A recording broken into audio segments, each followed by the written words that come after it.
Canadian Prime Minister Mark Carney just received a standing ovation at Davos, and let me quickly say, that doesn't happen often. In this video, we're going to see what made this possible.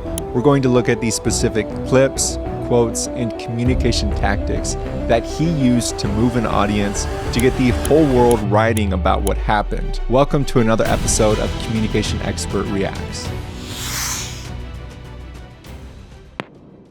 Anytime I make a Communication Expert Reacts video, I'm taking a high-stakes moment. I'm listening to it, watching it, reading the transcript, taking as many notes as possible on themes, on what makes it unique, putting it together in a video and giving it to you.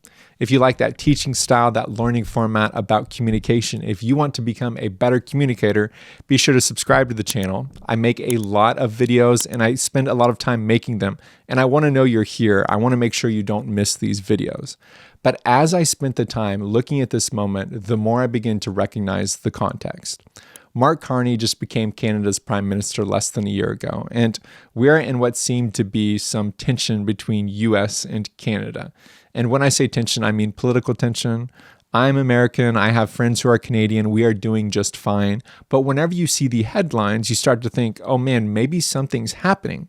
And Davos is a perfect point. There's heads of state, government, business, academia. It's a perfect point to share with everybody where your head's at and what your cards are.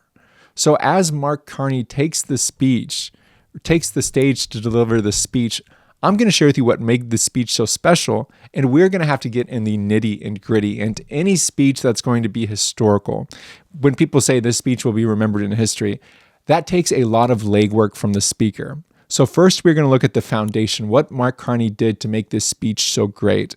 Then we are going to look at what he, as an individual speaker, contributes to any speech, and it's a very unique trademark delivery. And then lastly, we are going to look at the mechanics of the speech, what he did to make this speech so memorable. In 10 years, whenever people refer to the speech, what they're going to say, that comes down to the mechanics. So first off, let's start with the foundation. I'm going to share with you the first, 15, 20 seconds of this speech, and then I'm going to share with you the foundation that he set up to make this speech so memorable. Think of it as the chessboard. I'm going to grab a chessboard also, by the way, while the clips start rolling. So watch the first intro of the speech, the first 20 seconds, and then I'm going to show you how he establishes the speech's foundation. It seems that every day we're reminded that we live in an era of great power rivalry, that the rules-based order is fading, that the strong can do what they can and the weak must suffer what they must. And this aphorism of Thucydides is presented as inevitable, as the natural logic of international relations reasserting itself. And faced with this logic, there is a strong tendency for countries to go along to get along. Okay, I made it back just in time. In that first sentence you heard, Mark Carney established this, the board of the speech. What do I mean? In chess, this is what determines the boundaries, where you can or can't move, and ultimately determines the logic. His first sentence, when we look at the transcript here with all the notes all over it, he says, it seems every day we are reminded we live in an era of great power rivalry. These are time-based phrases, and what you'll see throughout this speech is a chronological wireframe exists under it. The speech starts in the past tense, it will move to present tense, what's happening currently, and then the call to action is going to be future tense. Here's how things are, here's what Canada plans to do. This may seem obvious that there's going to be some type of timeline throughout this speech, but many speeches don't do this. A lot of them are boilerplate rhetoric. They just start talking. But any great speech, any speech that will be remembered throughout history, take the time to build up the foundation and build up the logic to make it all possible. This speech is 17 minutes, but I can show you in 40 seconds the exact timeline of the entire speech. Watch this clip compilation and stick around, and I'll be right there with you at the end. I'm going to interrupt real quick because I want you to join my classroom, and what I mean by that is become a member of the channel. Every month I create members-only videos that include conversations with communication experts about negotiation, friendship, therapy, public speaking, debate, and so on. I also include exclusive communication analyses like this one, so you can watch even more, and then communication concepts, which are more classroom classroom educational style videos. It's a feature here on YouTube. I'm not asking you to go to a different site, and it's a way for you to support the channel while investing in your ability to communicate. All right, that's my plug. Become a member of my channel, and thank you to the existing members.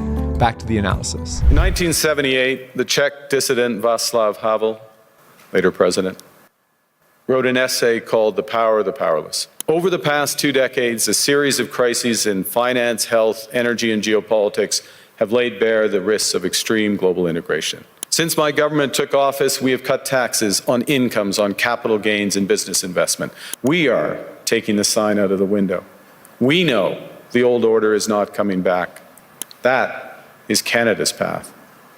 We choose it openly and confidently, and it is a path wide open to any country willing to take it with us. I can't miss this because it lets him do 3 things. When he talks about past tense with phrases like in 1978 or 4 decades or over the past 2 decades, it lets him be a historian. He's sharing with his audience, hey, I know my stuff. I know my history. I know how people are. This is a big credibility boost. We are more likely to believe someone when we know that they know history. The second thing, when he talks about present tense, is he gets to be the judge. He gets to say how things are, the narrator. And he does this in a really unique way. We'll talk more about his delivery, but it's this realist approach. I'm not scared to say what people may be scared to say. Here are how things are, and here's why they need to change. And then the third thing, when he talks about future tense, it lets him be a prophet. We call this prophetic rhetoric. Here's how things are going to be. This may be a little more damning. This is like, hey, you are doing this and it's going to result in this. And if we keep this up, then we're going to get this bad scenario. And you're going to see that in the speech as well. So it gives them this credibility claim of a historian. It gives them this credibility claim of a judge. And it also gives them this perspective of prophet. Here's the way things will be if we don't change. Now, the second thing he does in this first line, I know we're this deep and it's only one line of the speech. Well, stay with me because we're about to breeze through the rest of the speech. But the second thing he does is he introduces the chess pieces, the main characters of this speech. Here are some chess pieces that we would use on the chessboard.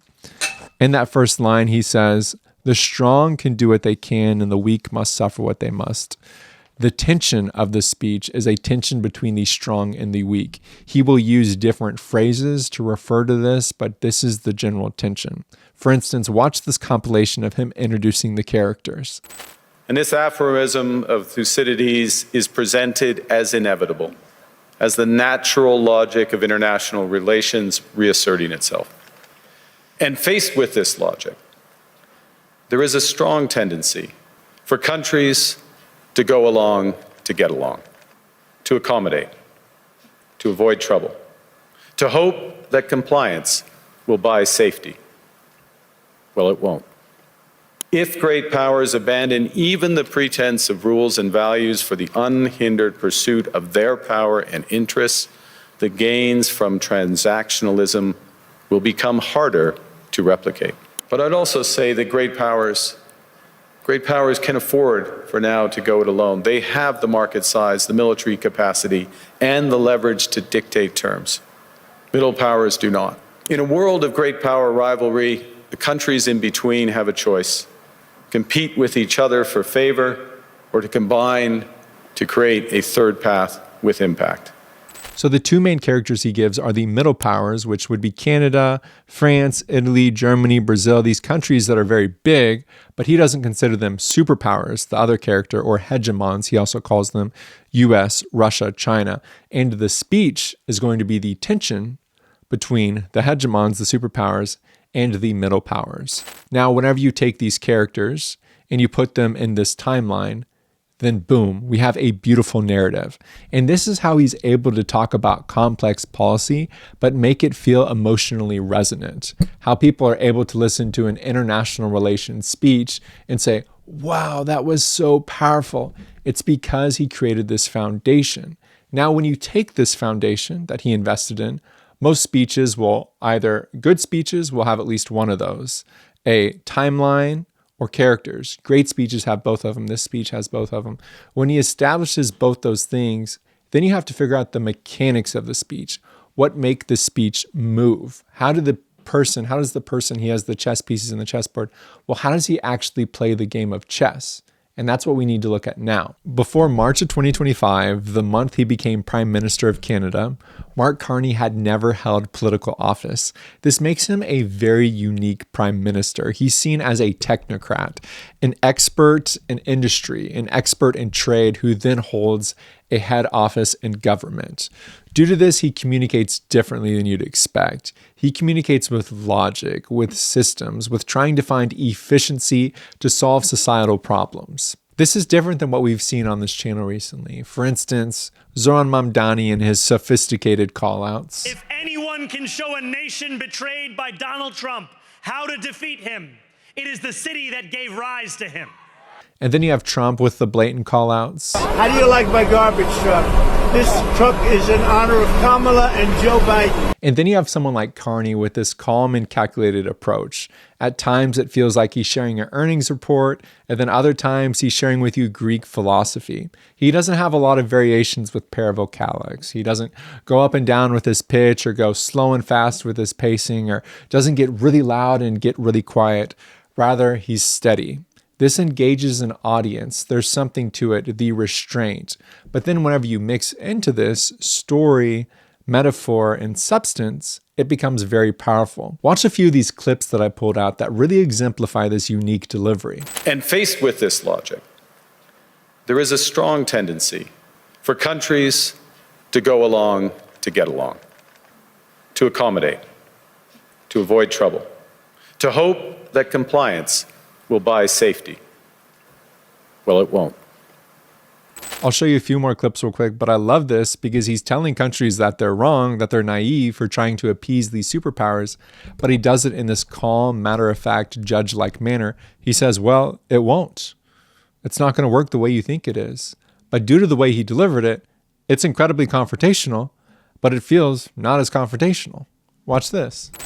We participated in the rituals, and we largely avoided calling out the gaps between rhetoric and reality.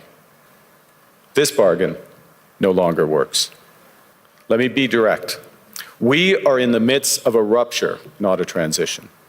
Let me be direct. He's signaling that this is important. We are in the midst of a rupture, not a transition. That is very active language, but he delivers it like he's talking about finances. Like, hey, here's the way things are, and we're going to have to deal with that. He shares a little bit later on this phrase, nostalgia is not a strategy. We can't rely on our emotion about this. This is the technocrat talking, the skill talking, the industry trying to figure out the most efficient and effective way to solve societal problem with economics, with making the proper decision. Watch how he says this. And we are no longer just relying on the strength of our values, but also the value of our strength. We are building that strength at home. I love that phrase. It's going to be a phrase you're going to see in the comments a lot whenever you look at the speech. We are no longer relying on the strength of our values, but also the value of our strengths. This is a rhetorical tool. We just analyzed Martin Luther King's I Have a Dream speech. He used a lot of repetition called anaphora and then epiphora. This is a different rhetorical tool. It's symmetry. It's whenever you use an ABBA scheme. I'll put up something on the screen to show you this. No longer just relying on the strength of our values, but the value of our strength. You can see that, right? It's like, ask not what your country can do for you, but ask what you can do for your country. All for one or one for all. These are all different lines where they use the same rhetorical tool. A chiasmus is what it's called. I actually didn't know what it was called prior to this, but it's really unique, it's really direct, and it's understandable. And this matches his matter-of-fact delivery. Watch this. So we're engaging broadly, strategically with open eyes. We actively take on the world as it is, not wait around for a world we wish to be. We are calibrating our relationships so their depth reflects our values. And we're prioritizing broad engagement to maximize our influence. Given the fluidity of the world at the moment, the risks that this poses, and the stakes for what comes next. And with Carney as the Prime Minister, we're going to see a lot more speeches from him in the future. So I want you to understand one of his superpowers, something that makes him so unique. I have it written down. He gets to challenge the existing order, make bold claims, say confrontational things, but since he wraps it in this calm expertise and sophisticated language, it lands differently. It doesn't trigger defensive reactions, it gets people to lean in. So this is why he gets a standing ovation at Davos. He's been to Davos before. Typically, he was in the back making deals. Now he's on the stage, but he knows his audience. It's not because he went on the stage and said safe things. Rather, it's because he said hard things in a way that demonstrated he was one of the smartest people in the room. So you don't have to be loud to be bold. Rather, you can do it in a way like this, with a calm delivery, with historical context showing that you understand what's going on, with sophisticated framing, not having to be extra inflammatory, and then with quotable structure, having those one-liners. So you take the foundation, the timeline that he poses, the characters within the speech, this calm delivery, but then he uses what I think is going to be the most memorable component of this entire speech to get everybody to understand it. And that memorable component is this story, the story that he uses as a callback mechanism. He shares the story up front, and then he goes back to it several times. And this story is a masterclass. It's perfect because it's also emotionally charged. Look at this. It's less than 40 stories, less than 40 seconds. Look at this metaphor he uses throughout this speech. In 1978, the Czech dissident Václav Havel, later president, wrote an essay called The Power of the Powerless. And in it, he asked a simple question: how did the communist system sustain itself? And his answer began with the greengrocer. Every morning, this shopkeeper places a sign in his window: "Workers of the world unite." He doesn't believe it. No one does. But he places the sign anyway to avoid trouble, to signal compliance, to get along. And because every shopkeeper on every street does the same, the system persists. Not through violence alone, but through the participation of ordinary people in rituals they privately know to be false. Havel called this living within a lie. The system's power comes not from its truth, but from everyone's willingness to perform as if it were true. And its fragility comes from the same source. When even one person stops performing, when the greengrocer removes his sign, the illusion begins to crack. Friends, it is time for companies and countries to take their signs down. This one move makes a good speech a great speech. He uses a story as a symbol. The story in 1978 of the Czech grocer under Soviet rule who places the sign in his window even though he doesn't believe in it because he wants to be compliant with the system to stay safe. And he says that we are living similarly to this greengrocer. He uses these phrases: we are living within a lie, we have put up our sign, we need to take down our sign. And throughout this speech, he's going to go back to the story and use those phrases. But it's really clever, though, because this is an emotionally charged metaphor. It's Soviet rule. It's someone who's living dishonestly, taking part in a system that's actually hurting them and their neighbors. They don't want to do that, yet they find themselves still doing it. And he's making a charge to his audience, to everybody listening to the speech online or in person. Let's take down our sign. We don't have to leave our sign in our window. And watch how many times he refers to it. He calls back to this. This fiction was useful. And American hegemony in particular helped provide public goods, open sea lanes, a stable financial system, collective security, and support for frameworks for resolving disputes. So we placed the sign in the window. But more recently, great powers have begun using economic integration as weapons. Tariffs as leverage, financial infrastructure as coercion, supply chains as vulnerabilities to be exploited. You cannot live within the lie of mutual benefit through integration when integration becomes the source of your subordination. It means acting consistently, applying the same standards to allies and rivals. When middle powers criticize economic intimidation from one direction but stay silent when it comes from another, we are keeping the sign in the window. Which brings me back to Havel. What does it mean for middle powers to live the truth? Well, first, it means naming reality. Stop invoking rules-based international order as though it still functions as advertised. We understand that this rupture calls for more than adaptation. It calls for honesty about the world as it is. We are taking the sign out of the window. We know the old order is not coming back. We shouldn't mourn it. Nostalgia is not a strategy. The big test of any great speech is what's going to be remembered a month, a year, 10 years from now. And I would say most of us will remember this story, the act of not living within a lie, the act of taking the sign down from the door. When you set up the foundation of your speech with a timeline, a beginning, middle, and an end for your audience to follow you, then you add chess pieces into that board with characters that people can relate to or identify with. Then you have a story that's emotionally resonant that people can go back to and remember. And then you have cool, calm delivery. That's what makes this speech a great speech. In our moment matrix, I'm going to grade this speech an A. I do think we're going to go back to this speech often, refer to it, refer to the story, refer to the sentiment and moral of the speech. I'm going to do an analysis over another Davos moment, so I'd love for you to comment below which Davos moment I should. Be sure to subscribe to the channel so you don't miss that analysis. Remember, life is better when you talk to people, and I'll see you next time.